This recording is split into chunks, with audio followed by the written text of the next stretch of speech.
Warning, while I try to avoid giving away every detail about the episode and avoid turning this into a synopsis, there will be spoilers ahead.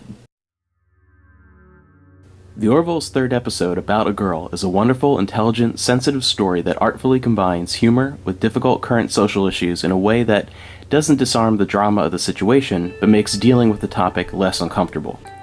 Utilizing alien societies to highlight our own is an effective way of pulling the open-minded viewer away from their ethnocentric perspective.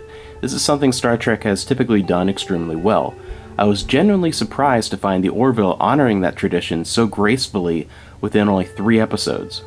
And yes, I do and will likely continue to make comparisons to Star Trek with these Orville reviews, as I feel it is a relevant comparison, and as a lifelong Star Trek fan, it's those comparable elements themselves and the spirit of this show that have me thus far captivated by the Orville. Second Officer Bortus and his partner Clyden had a baby girl, something that is akin to a mutation in the monogendered Moclan race. Moclans do not require females to breed, and are seen as inferior and unwanted. Therefore, in such cases, it is the norm for the baby to undergo a sex change to remedy the disability. The true differences between the sexes isn't fully explained, and this is one of the very few minor flaws with this episode. This begins the dilemma as the non-Moclan captain and crew of the Orville are confronted with something they perceive as morally reprehensible.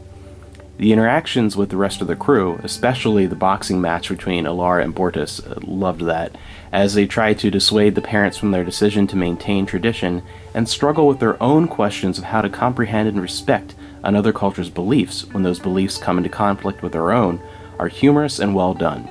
But the true heart of the episode was without question Bortus and Clyden. They come across as a realistic and loving couple in a state of conflict and disagreement. And it was their struggle and disagreement as Bortus has a change of heart thanks to the Christmas classic Rudolph, and revelation involving Clyden makes his stance on the issue much more passionate and believable that makes the whole thing work. And I foresee the struggles of that relationship, the strength and love that keeps it together, and some of the lines said between Bortus and Kelly Grayson having future implications regarding the relationship between Commander Kelly and Captain Ed Mercer. The conflict is eventually brought to trial on the Moclan homeworld. I was pleasantly surprised that the tribunal wasn't overly preachy and did a fairly good job of balancing the portrayal of both sides of the issue, showing the Moclan perspective as a flawed logic based on a traditional societal structure, rather than purely evil or disturbingly ignorant and misguided. However, as mentioned before, I was left with far too many questions about the actual differences between Moclan males and females, and was hoping for a stronger reveal than the lone old Moclan female.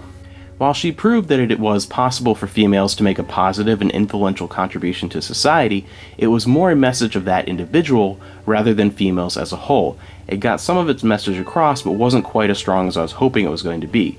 And it was missing a shocking, society-shifting surprise. For instance, if there had been a reveal that there were actually many females hidden within their society, or that one of the differences between the sexes was a forgotten benefit to being female, such as a special ability or tribute that females have, that women can do something that the men can't within that society, and they have somehow buried or forgotten about that, or that Moclans were at one point a two-gendered species and some massive event altered them, etc. I was expecting something a little more destructive to society than this one instance that I think is going to get the discussion rolling a bit and perhaps have future implications for Moclan society rather than just within the context of this episode. Also, I think there was a bit of a missed opportunity for Commander Kelly Grayson to give a more thought-provoking argument or speech that would bring a broader discussion of gender equality and gender identity to the minds of viewers, but again, I don't think it was handled poorly. I just think it was not quite up to where it could have been. Her arguments were also a bit too focused on the benefits and equality of females in the most general sense across all species, when Moclans wouldn't argue against the necessity of females in other societies, even though they still have a misogynistic view of women within those societies. Instead, the focus should have been a little bit stronger on the idea of Moclan females within Moclan society specifically, looking more in depth at their society as a whole rather than women as a whole throughout all of the cosmos. I think that the events of About a Girl are more akin to a catalyst for gradual change within Moclan culture, rather than a sudden upheaval that might have been the conclusion in many past sci-fi shows.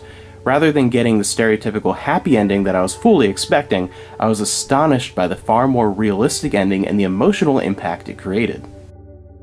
I think it was the perfect message for the future outlook and tone of the show, and to now start to expect the unexpected, and that the show is going to be a much greater, more mature, better written sci-fi show than I think many people, myself included, predicted that it would be. The episode also revealed things about the sci-fi universe itself in which the Orville takes place.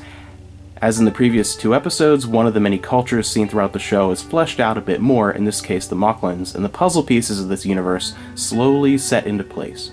When the slow reveal of cultures through the themes and episodes is well done, it also reveals information about the Union simply through the actions taken and what is revealed through interactions within aspects of the Union itself.